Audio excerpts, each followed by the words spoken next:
నమస్తే.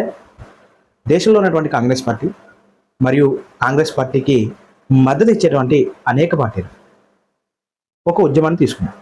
ఆ ఉద్యమం ఏంటంటే 2024 ఎన్నికల్లో జరిగినటువంటి ఎన్నికల్లో అనేకమైనటువంటి ఓట్స్ అనేటువంటివి తీసివేశారు. అదేవిధంగా ఒక వ్యక్తికి అనేక చోట్ల ఓట్లు ఉన్నాయి. ఇది కాంగ్రెస్ పార్టీకి మరియు మిగతా పార్టీలన్నింటికి కూడా, అంటే అపోజిషన్ పార్టీస్ అన్నిటికీ కూడా నష్టం చేకూరింది అనేటువంటి అంశాన్ని వాళ్ళు లేవనెత్తారు. తప్పేం లేదు. అయితే ఎలక్షన్ కమిషన్ దీనికి సవివరంగా వివరణిస్తూ అలాంటివి ఏమీ జరగలేదు, మా దగ్గర విత్ ప్రూఫ్స్ తోటి అంత సమాచారం ఉంది, కాబట్టి మీ దగ్గర ఏమన్నా సమాచారం ఉంటే రండి మాట్లాడదాం.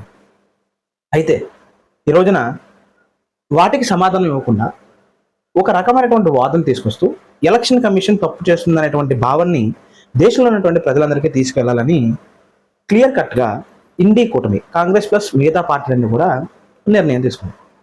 ఎందుకు ఈ నిర్ణయం తీసుకున్నాయనంటే ద మేజర్ ఇంపార్టెంట్ ఏంటంటే ఇప్పుడు జరగబోయేటువంటి బీహార్ ఎలక్షన్స్లో, అదేవిధంగా త్వరలో జరగబోయేటువంటి అస్సాం ఎలక్షన్స్లో ఈ ఫేక్ ఓట్స్ ఏవైతే ఉన్నాయో అవన్నీ కూడా తొలగిస్తున్నారు.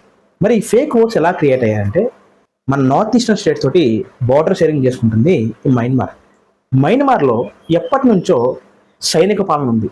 అక్కడ ప్రభుత్వం యొక్క పాలన లేదు. అందువల్ల అక్కడ ఉన్నటువంటి అనేక మంది రోహింగ్యా ముస్లిమ్స్ ఇండియాలోకి అక్రమంగా చొరబాటు చేస్తున్నారు.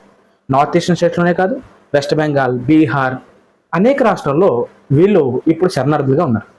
ముఖ్యంగా వెస్ట్ బెంగాల్లో అయితే మాత్రము వీళ్ళకి ఆధార్ కార్డు కావచ్చు, రేషన్ కార్డ్స్ కావచ్చు, అన్నీ ఇచ్చేస్తున్నారు.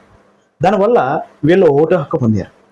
ఎప్పుడైతే ఏ పార్టీ అయితే, అంటే ముఖ్యంగా గవర్నమెంట్కి అపోజిషన్ పార్టీస్ అయినటువంటి వెస్ట్ బెంగాల్లో ఉన్నటువంటి మమతా బెనర్జీ కావచ్చు, ఇక మిగతా పార్టీలు ఏవైతే ఉన్నాయో అవన్నీ కూడా వాళ్ళకి ఓటు హక్కు ఇచ్చి వాళ్ళకి ఓటర్స్గా మార్చుకునే ప్రయత్నాన్ని గట్టిగా చేశారు.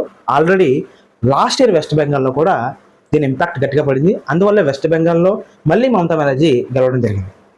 ఇప్పుడు కూడా బీహార్లో ఈ ఓట్లు తొలగించి క్లియర్ కట్గా ఈ రోహింగ్యా ముస్లిమ్స్ అనేటువంటి వాళ్ళు భారతదేశ పౌరులు కాదు అని చెప్పి క్లియర్ కట్గా చెప్తున్నా వాళ్ళ ఓట్లు కాపాడడానికి ఇప్పుడు మళ్ళీ ఒక రకమైనటువంటి ఈ ఉద్యమం పేరుతోటి వాటిని తీసుకొస్తున్నారు.